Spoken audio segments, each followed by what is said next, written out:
Sherry sent her friend that said, if anything happens to me, Chris did it. Somebody was sending emails to Chris and putting letters in their mailbox saying that they were going to take out the whole entire family. They were going to do things to them while they were asleep. And it was just crazy. It was really super scary, and a lot of people were concerned. But how did they get there? Why would somebody just want to hurt this family? So let's bring it all the way back. Sherry and Chris end up taking this trip to Florida. And while they're there, Sherry introduces Chris to her best friend from high school, Tara. And somehow, some way, Chris and Tara exchange contact information. And when they get back from their trip, Chris and Tara start becoming super friendly. They start sending messages via Facebook and then eventually via text message, and they start having an emotional relationship. He would go traveling with Joyce Myers, like maybe to Hawaii, and then he started flying Tara to him. So she would fly to him and stay in the hotel room while Chris was working, and then he would come back and spend the evenings with her, to the point that Chris started telling her that he loved her. He was going to leave his wife and his kids for her. He got her a promise ring, she got him a promise ring, and they were just going to be together.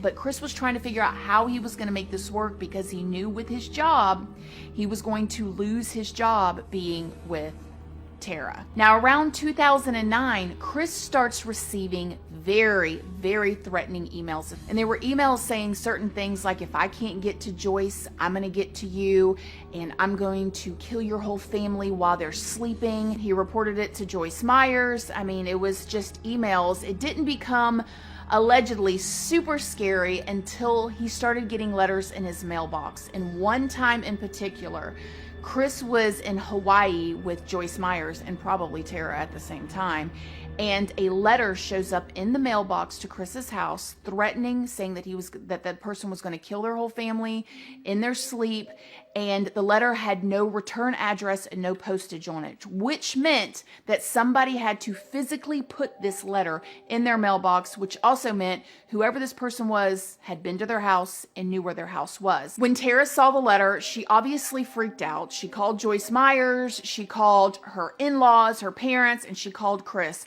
As soon as Chris got back into town from Hawaii and being with his mistress and working, he took the letter down to the police station and reported it. No fingerprints, they couldn't find anything on it.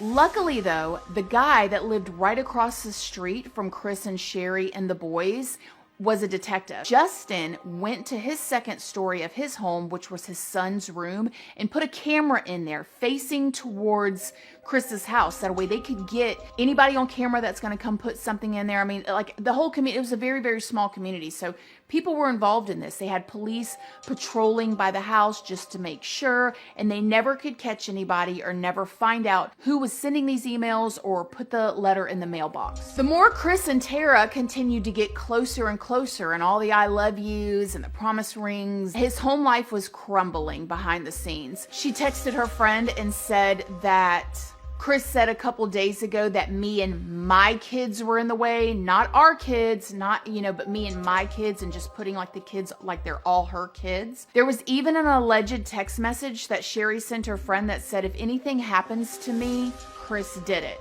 So I don't know what happened or what made her feel like that, but she sent that text message to her friend. Allegedly, Chris was behind the closed doors. He was actually starting to become physically abusive, definitely verbally abusive, which now is going to bring us to May 4th of 2009.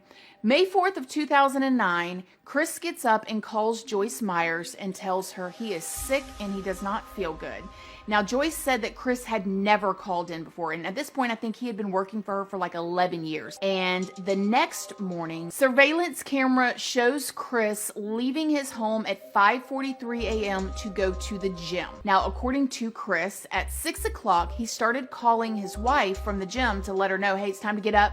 It's time to get the boys up. When Chris couldn't get Sherry to pick up the phone, he eventually called his neighbor, the detective I was telling y'all about that lives across the street, named Detective Barlow. At 6:51 a.m., just a little over an hour from when it showed Chris leaving the house, at 6:51 a.m., there's surveillance footage that shows Detective Barlow walking across the street. Now, Chris had told him on the phone how to get into the house, the code to get into the garage and go ahead and go into the house. So Chris goes over there to check. He puts the code in, the garage goes up, he goes into the house. And according to Detective Barlow, when he walked into the house and got to the living room, he immediately knew that something was wrong. There was red spray paint all over the living room. All kinds of stuff saying, you've paid now, F you. But he just had a pit in his stomach to see you have paid the price. What does that mean? As he's walking to go up the stairs to go to the bedrooms, he sees you have been punished in red spray paint all over the walls. He starts walking up the stairs. He goes into the first bedroom, which is the bedroom of Sherry and Chris, and he sees the bed and he sees somebody's in the bed, but the sheets are pulled up. When he goes to pull the sheets down, he is stunned. He sees Sherry's lifeless body there, and she looked like she had put up a fight, and it looked like she had been strangled. He makes a mental note of all this, and then he goes into the other rooms to check on the boys, and he goes into Gavin's room, and he sees the same thing, that he is lifeless, and there's no like gunshot wounds or stab wounds or blood or anything. So he's thinking that he had been strangled as well. And then he goes into the youngest boy's room where the sheets was pulled up over his head as well. And when they pull the sheets down, he sees the same thing with this 9-year-old baby boy. He was lifeless in his bed, and within like minutes, the whole entire police force basically was there. Again, this was a small town. I mean, they didn't have multiple police departments. It was all one. And when they got there and started putting the yellow caution tape around, they could not believe what they were seeing. I mean, the whole entire family was gone. Around 7 a.m., Chris comes pulling into the driveway, and as he gets out of the truck, the detectives go up to him and they let him know, hey, they're gone. They're dead. And he collapses to the ground in a fetal position and just starts crying and saying no. And, you know, of course, the detectives are concerned. It was really weird that Chris never asked them how his family died. When Chris arrived at the scene and they told him that his family, you know, was gone, he just collapsed to the ground and started crying, but he never once asked what happened. They let Chris go. Now Chris's go, he has to bury his wife and his 2 kids at this point. You know, he's going through the whole thing. He's crying all the time. People are bringing him food. He's staying with his parents and just kind of waiting to see what's going to happen from here. He ends up getting called back in for another interrogation, and this time the interrogation tone is very different. The detectives are starting to put 2 and 2 together. Like, one part is he's on camera leaving his house at 5:43 a.m.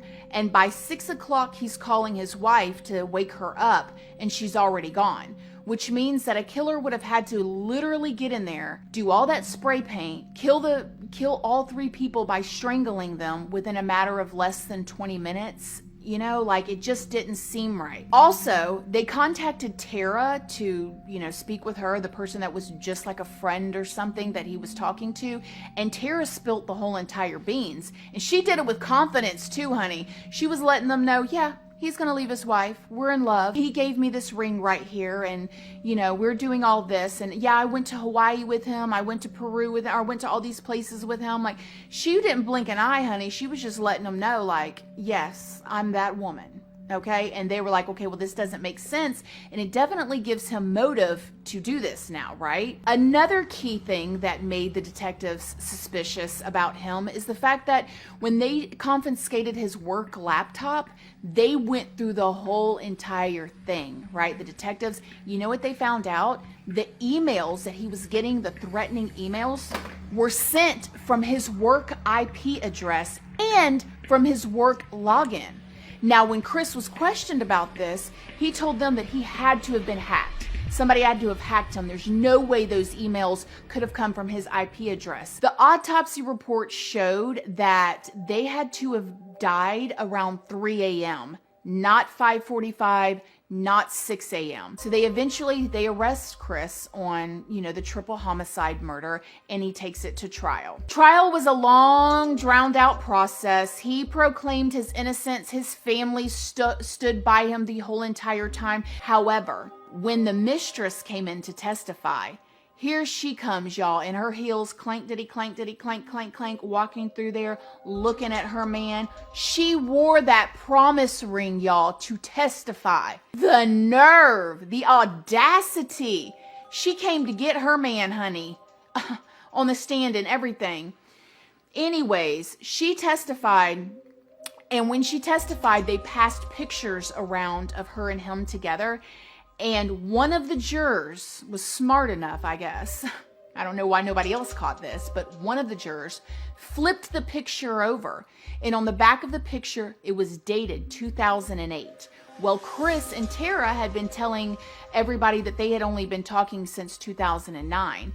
That right there made the jurors all believe that they were lying. And if they would lie about the date that they had started their relationship, what else would they lie about? And that's what got him.